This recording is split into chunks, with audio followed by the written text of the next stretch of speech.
Welcome back to Stories Aloud. Today we are looking into one of the most influential books ever written on communication and relationships, Dale Carnegie's How to Win Friends and Influence People. It really is a classic, isn't it? For nearly 100 years, this book has taught us that success isn't just about skills or knowledge, it's about how we treat others. Exactly. It taps into something fundamental. Imagine unlocking the ability to connect deeply, resolve conflicts gracefully, and leave people feeling better after every interaction. That's the real goal, I think. That's the timeless power of Carnegie's work. And in this episode of Stories Aloud, we'll explore how you can use it to change your life and influence people. And it's amazing how relevant these ideas still are. Carnegie didn't just, pull them out of thin air. Right. They came from this very practical course he taught on human relations, based on what real adults wanted skills and understanding people getting along. So not just theory then. No, not at all. These are principles tested over decades. Real-world stuff. Okay, let's dive in. Where do we start with handling people? Carnegie often talks about what not to do first, which I find interesting. Yes, that's key. Principle 1. Don't criticize, condemn, or complain. It sounds simple, but it's profound. Why is criticism so ineffective then? Well, think about it. When you criticize someone, what happens? They immediately get defensive, right? Yeah, you put their back up. Exactly. It wounds their pride, makes them justify themselves. Instead of actually listening or thinking about changing, it sort of triggers that fight or flight thing. That makes sense. And Carnegie has those really striking examples, like Two-Gun Crowley. Oh, yeah, the killer who saw himself as just defending himself, even when cornered by police. Or Al Capone, public enemy number one, thinking he was doing people a favor, giving them lighter pleasures. It shows you even people who've done terrible things rarely blame themselves. So what chance do you have criticizing someone over, say, a messy desk or a late report? Good point. It's almost a universal human thing, isn't it? Self-justification. It really is. John Wanamaker, the store owner, he figured out early on it is foolish to scold. So what's the alternative? Like that foreman story. Right. The workers weren't wearing hard hats. Instead of yelling, he asked if the hats were uncomfortable, showed concern, gently reminded them why they needed them. And it worked. Perfectly. Compliance, no resentment. It's about focusing on the outcome, not just being right. Even Lincoln had to learn this, apparently. He used to write these scathing letters. Oh, yes. Early on, he could be very critical, and it created lasting bad feelings. But he learned restraint. That unsent letter to General Meade after Gettysburg is such a powerful example. It really is. Lincoln was furious, wrote this blistering letter, but then he stopped. He thought, what good will this actually do? You'll just wound Meade's pride, make him defensive. And probably make him less effective going forward. So Lincoln put it aside. A huge lesson in emotional intelligence, way before we called it that. So for you listening, think about it. When was the last time you criticized someone? What actually happened? Did it help? Or just cause friction? Something to chew on? Definitely. Okay, so if we avoid criticism, how do we build understanding? What's the positive side? This leads straight into another core idea. Try honestly to see things from the other person's point of view. Henry Ford said something great about this. What was that? If there is any one secret of success, it lies in the ability to get the other person's point of view and see things from that person's angle as well as from your own. Simple, but so often ignored, right? We get stuck in our own heads. Totally. We all have that sort of empathy gap. It's hard to truly step into someone else's shoes, especially if we disagree with them. Carnegie showed this with those letters, didn't he? The advertising agency one. Yes. All we desire this, we want that. The poor station manager reading it is just thinking, who cares what you want? I've got my own problems. And the freight terminal letter. The first version. Same thing, focused entirely on their issues. Our trucks are delayed, we have congestion, it's all about them. So how did they fix it? How do you flip that perspective? You reframe it completely around the other person's interests. The rewritten freight letter started by acknowledging the customer. Okay. Then it explained how delivering earlier would benefit them faster, unloading for their trucks, getting their freight moving sooner. So it's about why I am, what's in it for me. Yeah. But from their perspective. Exactly. You're speaking their language, addressing their needs and desires, not just yours. Like Barbara Anderson looking for a job in Phoenix. Right. Instead of saying, I need a job because. So, she wrote to banks explaining how her skills in banking would help their growing business. And she got heaps of interviews. 11 interviews, I think it was, because she focused on their perspective, not her own desperation. So here's a really practical thing to try. Before you ask for something or even start a tricky conversation, just pause. Ask yourself, how can I make this person want to do this? Frame it around their benefit. It's a game changer. Okay, let's shift gears a bit. How do we actually make people like us? Build those positive connections. Well, Carnegie's first principle here is fundamental. Become genuinely interested in other people. Genuinely interested, not just pretending. Absolutely genuine. He points out that everyone is naturally most interested in themselves. Think about a dog.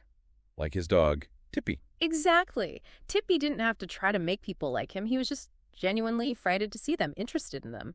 Carnegie said you can make more friends in 2 months by being interested in others than in 2 years trying to get others interested in you. That really resonates. Yeah. And Alfred Adler, the psychologist, said something similar. He did. Adler believed that people who aren't interested in others face the biggest problems in life. It's almost like a prerequisite for connection and success. The story of Uncle George, the fiddle scraper, illustrates that so well. Oh, I love that one. Retired, bored, lonely. Then he picks up his fiddle. But the magic wasn't just playing. It was asking the other musicians about their lives, right? Their music. Yes.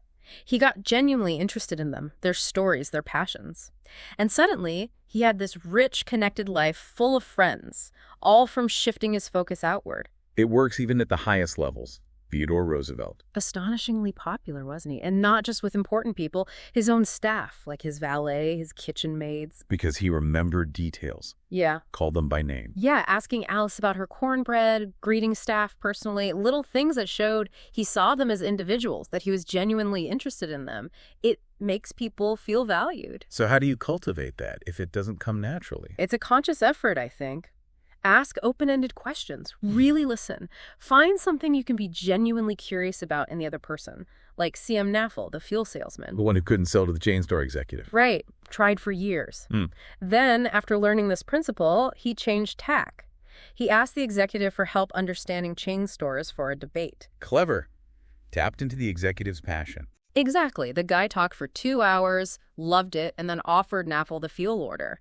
Naffel showed genuine interest in the executive's world, and it completely changed the dynamic. Okay, so here's another thing to try for you. In your very next chat, make a point of asking questions about the other person's interests. Just listen and learn for a few minutes, see what happens. It can be surprisingly powerful. And linked to that is another incredibly simple yet effective principle: smile. Just smile. A real smile, though, not a fake grin. A warm smile that comes from inside. It says, I like you, I'm glad to see you. It's nonverbal communication 101. And psychologists back this up. Oh, yeah. James V. McConnell found people who smile genuinely tend to be better managers, teachers, salespeople, even raise happier kids. It sets a positive tone immediately. I know I've tried that tip about smiling when you're on the phone. It feels a bit weird at first. But it works, doesn't it? People can actually hear a smile in your voice. It sounds warmer, more engaging. Yeah, definitely. Like that manager who hired the PhD candidate because his voice sounded welcoming. Exactly. A small thing, but it made a huge difference in that candidate's decision. But what if you genuinely don't feel like smiling? Do you just fake it? Well, Carnegie tells the story of William Steinhardt, the stockbroker who called himself a grouch. Right. He forced himself to smile for a week. He did. And guess what? His home life got better. His business improved. People responded differently. It's like William James said, act as if you were already happy, and that will tend to make you happy. So the action can influence the feeling. It seems so. Our physiology and psychology are deeply connected. Sometimes you need to act your way into a feeling. Okay, another challenge for you listening. Try it. Even if you're not feeling it, consciously smile at the next person you interact with or during your next phone call. See how they react and notice if it shifts anything for you. Worth a shot, right? Definitely. Okay, so we've covered avoiding criticism, seeing their view, being interested, smiling. What about when you actually need to change someone's behavior or guide them, influence them? Now we're getting into leadership and persuasion. Subtly done. Carnegie's first principle here is crucial. Begin with praise and honest appreciation. The old lather 'em up before you shave 'em idea. Yes, exactly that. Yeah. It makes the shave, the feedback or correction much less painful and much more likely to be accepted. It softens the blow. The Calvin Coolidge example is kind of funny, though. Complimenting the secretary's dress. And then telling her to watch her punctuation. Yeah, maybe a bit blunt for today's standards. Bit obvious, maybe. Perhaps. But the principle holds. Lincoln did it far more skillfully with General Hooker. During the Civil War, Hooker was causing problems. Big problems. Disloyal talk, undermining others. But Lincoln's letter started by acknowledging Hooker's positive qualities, like his ambition, before gently pointing out the serious concerns. So acknowledge the good before addressing the bad. Right. It shows you see the whole person, not just the flaw. But, and this is important, the praise has to be honest. People see through insincere flattery. That's the key, isn't it? It can't feel like a tactic. Like Dorothy Wroblewski in The Slow Teller. Perfect example. The trainee was accurate, great with customers, just slow at balancing. Dorothy didn't start with the problem. She praised the accuracy in customer service first. Exactly. Built her confidence. Then she offered to review the balancing procedure together. The trainee felt supported, not attacked, and quickly improved. Saved a good employee. So a really practical thing to try. Next time you have to give someone corrective feedback, pause. Think of something specific and genuine you appreciate about their work or effort. Start with that. Then address the issue. See if the conversation goes differently. It almost always does. Which leads nicely into the final principle we'll cover today. Use encouragement. Make the fault seem easy to correct. How does that work? Isn't it dishonest to pretend something hard is easy? It's not about pretending. It's about framing and belief.